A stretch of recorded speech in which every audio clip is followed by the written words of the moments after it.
Зовут меня Альбек, фамилия Таиров, отчество Нуренбекович. В настоящее время мне 31 год.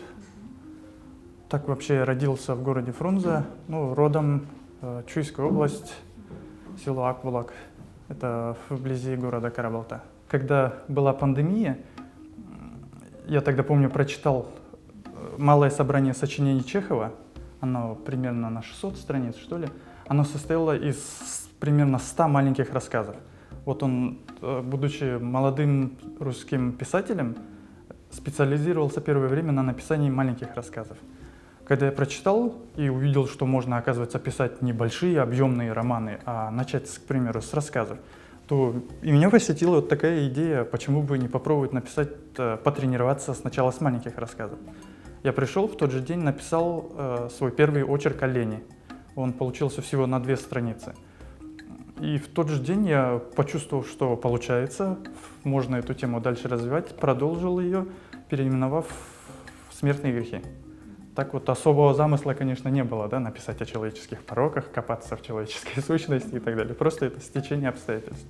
А в книге какие они грехи есть? Лень вы назвали, еще какие? Вообще есть 7 общеизвестных, их, конечно, много есть, формулировок, составов и прочее, но общеизвестные это лень, алчность, похоть, гнев, чревоугодие, зависть и гордыня. Вот. А я добавил 8-й, мечтательность. Это, конечно, я так от себя добавил, не претендую на то, чтобы переформатировать этот общепринятый состав душевных недугов. Просто решил поразвлекаться в художественной литературе и добавить туда мечтательность. Считать, что мечтательность тоже грех? В какой-то мере, да. Почему? Вообще мечтательность, она же, это наше воображение. Воображение человека может завести вообще в далекие миры, да? Можно представить себя в другой галактике. Да вообще это воображение, оно безгранично, бесконечно. И вот здесь проблема есть. Если человек использует свое воображение в хороших, позитивных целях, то оно всегда будет служить во благо. Но есть же, когда люди упиваются своей мечтательностью, наоборот, вместо того, чтобы использовать ее в каких-то правильных целях, они начинают там в неправильных, да, элементарно использовать. К примеру, вот есть такое негативное социальное явление, как изнасилование. Как до этого мужчина может опуститься, да? Казалось бы, он же понимает, что это неправильно, что это нехорошо и так далее. Но все это есть следствие постоянного размышления о том, как он будет добиваться или не добиваться, может быть, как он даже насилует людей и так далее, да? То есть своими мыслями, своим воображением он рано или поздно приведет это к действиям. В таком русле я размышлял, что мечтательность тоже смертный порок. Расскажите вот о первом рассказе, да? Первый рассказ — это герой, друзья, да? Которые вместе, там и есть отчаяние, да? Отчаяние. Там есть, правоучение, да? Рассказ о лени — это первый, да, рассказ. И он, на самом деле, в какой-то мере подражает рассказу Антона Павловича Чехова, называется «Смерть чиновника». Тоже такой маленький рассказ, закончившийся всего в 2 страницы. Я когда его прочитал, я подумал, что так можно, что ли? Рассказ всего лишь на 2 страницы. Вот и мне захотелось примерно в таком же русле раскрыть вот свою тему о лени. Там сидят 2 молодых парня, и одному из них приходит повестка о том, что его призывают в армию на весенний призыв. И вот он, будучи находящимся в этих думках, вообще парни же не особо изъявляют желание идти в армию. И складывается такой стереотип, что там будет ужасно сложно, что там будет трудно, придется через многое пройти и так далее. И вот он, получается, в отчаянии, в апатии, не хочет туда ехать. Друг его пытается уговорить, но все тщетно, потому что, приходя домой, он, получается, своим родителям отказывает наотрез, говорит, что ни в коем случае я туда не поеду. И, к сожалению, все в этой истории заканчивается трагично. А какие отзывы от вашего писательской деятельности, какие отзывы приходят? Вы в сайте, да, Лит, да? Там опубликовали вашу книгу. После этом, когда вы написали, что произошло в вашей жизни? Такая щепетильная тема. Вообще, знаете, на самом деле, ее вот читать, когда начали, хорошие отзывы идут от взрослых людей. Те, кто умеет читать, они капитально к этому подходят, сначала дочитывают, а потом дают оценку. Например, мои ровесники, они прочитают пару страниц какого-то рассказа и уже делают выводы, что им не нравится. Некоторые мне советовали, надо было поставить другие имена. Кто-то мне вообще сказал, надо было обложку другого цвета сделать. Ну, это не отзывы, да, это даже не критика, это какая-то неуместная просто чушь, что ли, по-другому. Ну, мне сложно выразить, это же мой первый труд, и мне хотелось бы слышать объективные рецензии, там, отзывы и так далее, а не обложку другого цвета сделать. А вот взрослые, когда читают, да, они довольны, говорят, что очень даже понравилось, тема раскрывается и, ну, в общем, нравится. По поводу Литреса, я поначалу сделал только в бумажном варианте, у меня даже мысли не было делать ее в электронном варианте. У меня есть друзья, родственники в Казахстане живут они. И вот они так радовались и просили им дать почитать электронный вариант. Я говорю, у меня нету его. Почему бы ты его тогда не загрузил? Да? Есть же сейчас интернет, всяких много сайтов и так далее. Мог бы сделать, мы бы купили и читали.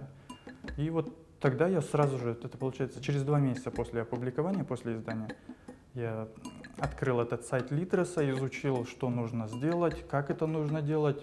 Примерно 2-3 недели над этим старался, потому что там ужасно сложный процесс. Ну, прям ужасно сложный, наверное, в первый раз. В последующем, думаю, уже будет проще. Вот. Потом соответствующие специалисты этого Литреса все проверили, и через 2-3 недели они пустили его на этот свой сайт, а также на сайты партнеров. Сейчас вот даже можно в приложении Google Play, где мы скачиваем все приложения для Android, там же купить эту книгу. Я до этого говорила, что это как бы частично как правоучение, да, потому что там есть 7 пороков. И некоторые люди, которые прочитают вашу книгу, я думаю, может изменятся, да, в лучшую сторону. Вполне возможно, хотелось бы на это рассчитывать. Ну вот, например, историю расскажу. Жена моего коллеги прочитала, и ей очень понравилось. Она вот капитально сначала все прочитала, и потом мне отдавала отзывы. Ее, например, впечатлил рассказ об чревоугодии, обжорстве. Она рассказывала, почему ей это так понравилось, и что полезного из этого она подчеркнула. Например, буквально одной недели ранее, до того, как прочесть книгу, она сидела со своими подругами и обсуждала профессию сомелье. Это, знаете, человек, который тестирует вина. Он разбирается в тонких оттенках вкуса и так далее. И они не могли разобраться, кто он, обычный пьяница или прям любит покушать и так далее. И прочитав этот рассказ, она поняла, что это относится к чревоугодию, то есть трепетное отношение к пище. Вот эти тонкие оттенки вкуса, это хорошее, это нехорошее, здесь чего-то не хватает, это вот самое, что ни на есть чревоугодие. И вот вам пример, как кто-то подчеркнул какое-то правоучение, как вы говорите, из простой истории. Ну, наверное, нету такого человека, который бы вообще не было пороков, да? У каждого человека есть какой-то, то есть лень есть или алчность есть, да? Вот идеального человека нету, который просто будет сидеть и радоваться жизни, да? Вот у меня такой вопрос: у вас есть пороки? Да, конечно, знаете, это вообще, слава богу, что нету вот этих идеальных людей. Тогда бы этот мир не был, да, таким многогранным, да и идеальным. Мы же живем в идеальном мире, здесь баланс идет.